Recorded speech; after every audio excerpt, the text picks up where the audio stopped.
Yeah, they are without shame and without any regard for the truth, and they will do that. And this is, again, people need to be out there.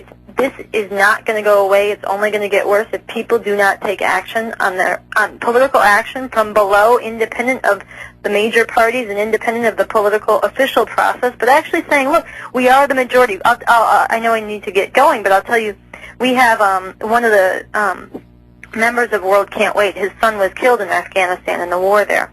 And he's from Argentina, and he said this when we first started this movement, World Can't Wait, drive out the Bush regime.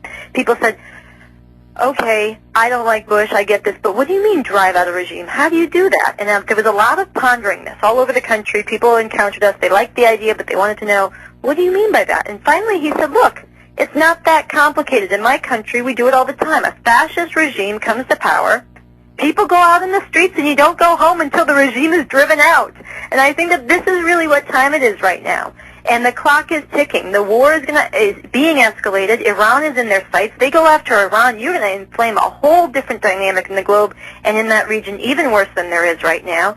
And you're going to have all the police state repression that goes along with that kind of escalation, suppressing dissent and the protests that will grow. Laura Inger's already we need to get ahead of that. Every day they're saying every day they're saying I and others like me need to be arrested.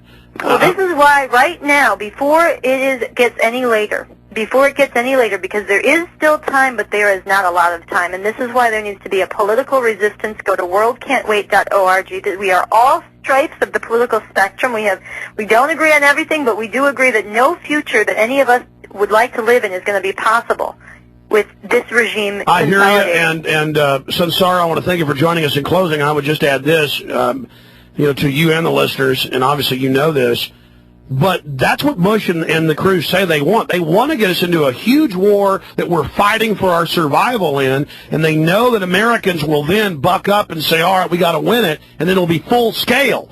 I mean, Iraq is just luring us in, but it's our government luring us into a trap. It is just so sadistic. Do you agree with that statement?